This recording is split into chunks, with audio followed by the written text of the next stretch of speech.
everybody, it's your host, Vic, as usual. Today we have the Red Panda Bitmap version 2.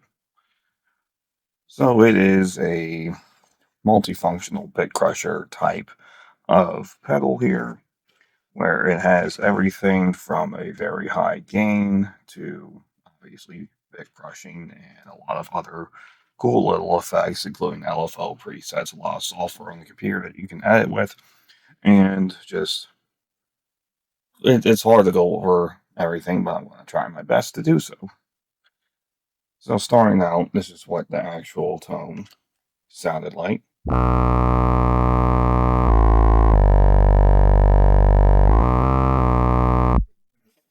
So you can tell there was a monumental difference because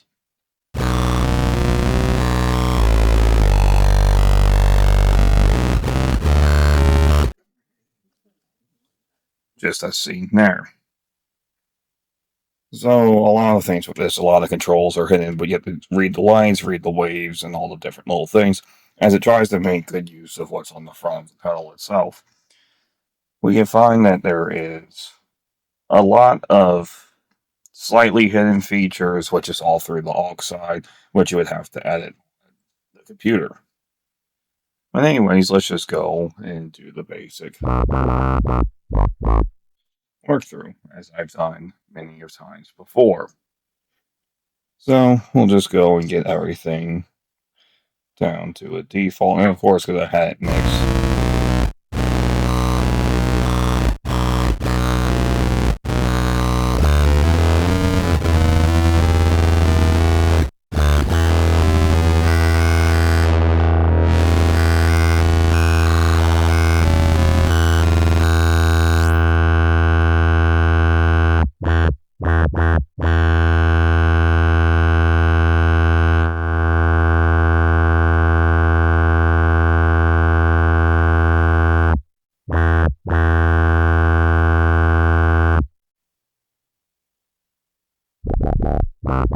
There we go. Everything's all down to where it needs to be.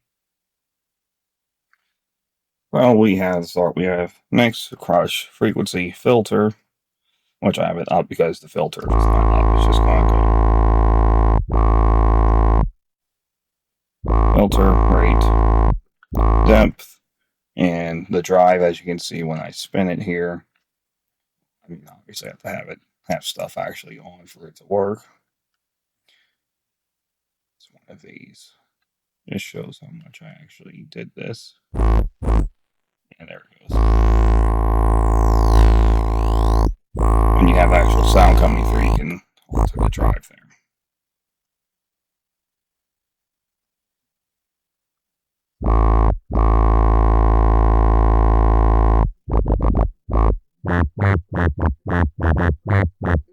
So it was actually kind of fun if you want to have fun while playing with it, just slightly jostle it, and then you have this going on the whole time. Anyways, I have everything set to the lowest setting, so we'll go one at a time. So I'll just have to mix halfway because currently you have the envelope destination that's in the destination is the mix. So right now I'll have it halfway, and we'll have the envelope about halfway, just so when I get to editing that, it'll do something. Right now I have it set on a saw wave, which they have, or triangle, which they have triangle, square, random, wave folder, wave window, and wave shaper, or the presets through there, which just cycling through so you can see triangle, square, random, wave folder, wave window, wave shaper, and then back to triangle. Simple. So let's just go ahead and start this off normally. So as you see, that's the default tone, and we'll start with crush.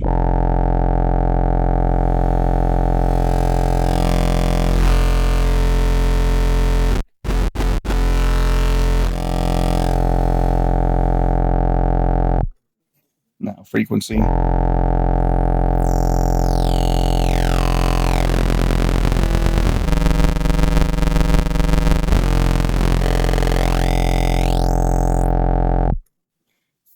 And then the filter.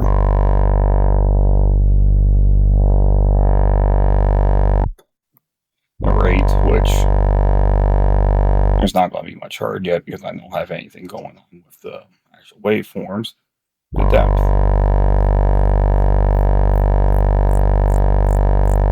Just that you hear this picking up.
I was just going through what we had there to see, and as you can tell, it's pretty fun enough in the effects pedal.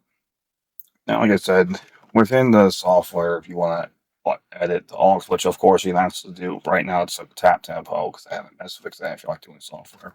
And this is just if I'm tapping tempo. You can see it's the green light, and that's what goes to the tap tempo then.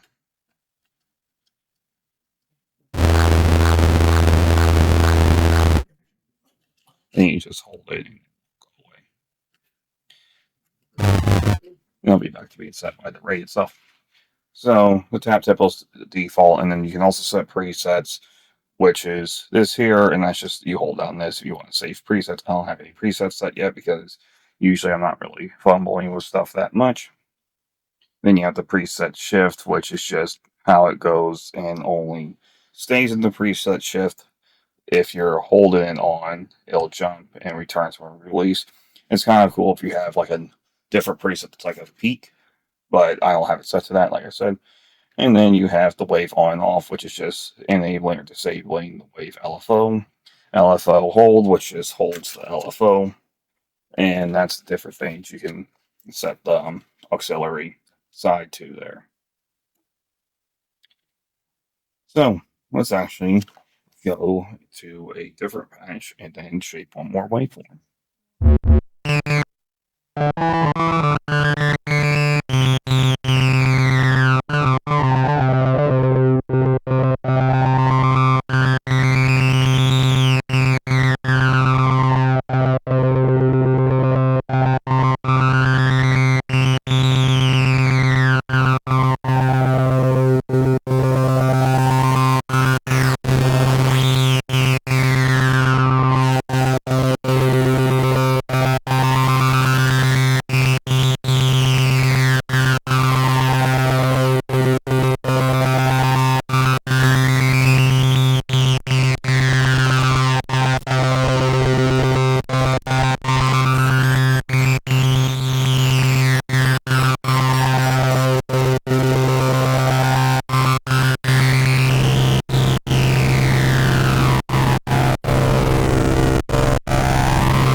So, anyways, that was like really nice to be able to mess with that because, of course, I am still slightly stuck in the 90s of acid rays and all that because I had a lot of fun with just the whole. Always nice. And this gave a nice little bit of spice to it that made it a lot more enjoyable to play along with it. So let's just go over the ratings. Well, first of all, for build construction, this is a nice solid steel, and it came with feet, which is really nice. These I really like because while they're not like metal, like the really grippy ones, this is a nice solid plastic. Well, not plastic, like a rubberized. So it sort of reminds me of like how electrons knobs have that nice, really grippy style rubber on it. So I'll give this like a 4.5 out of 5 for building. The only thing I can fault to that is that just slightly, and this again, this is just me. It's hard for me to ever give a 5 out of 5 for building just because I think that'll just be overtly expensive to make a true indestructible style pedal that is good for like my hand size and all that. So, because I mean, it'll just take up so much on the pedal board. So 4.5, just treat that as like one of the highest ratings I would get for a pedal. I really like the build of this, and like for the other Red Panda stuff, I really like the build of the Red Pandas. This is a very nice build. So 4.5 out of 5. I'll even give it 4.6. I'll be nice. But for sound, I would say this is probably one of the best bit crushers I've messed with. It has a lot of options to it instead of just the standard, oh, here's just your knob for crush, and that's about it. So I like the options of it. I like how it has LFO and envelopes. I like how it can do presets. That's really nice. And I like how many different functions this can do if you go and mess with the software. I appreciate options. Will I go and mess with all of them? Probably not. But I appreciate the actual options that I can get just by having this around. And of course, the synth I was using was a Novation Base Station 2. So because I'd be an older synth and bit crushing is an older effect, so I would like to see what I can do with it. I enjoyed it. I find it this was very enjoyable of an experience. So for the sound, I mean, I'll give it a 4.8 out of 5 in terms of bit crushers. A 5 out of 5 bit crusher, it's like like honestly, because like the whole thing, there's so many bit crushers out there. So I won't want to be being just someone like, okay, this is the undisputed 5 out of 5. It does everything I could want and more. But in terms of like features, there's like the sound. It's a very good sound. I like it. That's why I would say I'll give it a 4.9 out of 5, just because while it didn't seem to invent anything new, it's done it in a very professional way. Like I said, my 5 out of 5 effects are things that are completely just off the wall and new, which the last one I gave that was the plasma pedal, just because it has little lightning in a tube, essentially, Xeneon. So, I mean, when you're doing something that crazily new, yeah, I'll give you props for that. This is extremely powerful, and it's putting a lot of features into one box. So that's why I'm giving it the highest of a 4.9 out of 5, because it's not particularly something extremely new, I would think, but it is very powerful. And you know what? I'm just going to change the scale. I'll just give it 5 out of 5. It's a very nice pedal. Yeah, that's where my brain cells. 5 out of 5 and 4.5 out of 5. So altogether, because I'm going to round up for them, 4.8 out of 5. Well, 4.8. Yeah, 4.82 out of 5. Very good effect, very good pedal. I enjoyed it greatly, and I like it. I would buy it again, but the only thing that got me about it is that this was a little expensive. If I'm remembering correctly, I got the receipt right over here. Yeah, so this bitmap was $329 before tax. Ow. But I mean, like I said, it's a steeper price, but then you're getting tons of features all at once. Like usually, if you want LFOs and all that, you're going to be filtering through so many other things that do a lot of other things. So with that and the build quality, I won't fault the price. So yeah, I'm happy with my rating. Anyways, this has been your host, Nick. I appreciate everyone for watching. Leave a comment if you want to see this on anything else, and I'll go ahead and get that filmed promptly while it's still in everyone's heads. And like I said, I've been in different sims, so I'll be fine with filming this on anything else that anyone wants to see. Just tell me exactly what you want to see, and I'll try and get it done for you. And I usually publish that the same day just to solve any questions. Go ahead and leave a like and a subscription to help this channel grow, just because I am trying to get my ramblings out to more people, and I would appreciate it. And since you're already here, you might as well. And just leave a comment anyways, just because it helps all this crazy algorithm stuff, since I'm sure it's seen all around that the algorithm is, I don't even know anymore. I've seen so many videos on how everything's just so out of whack now. It's hard for me to figure out what's going on.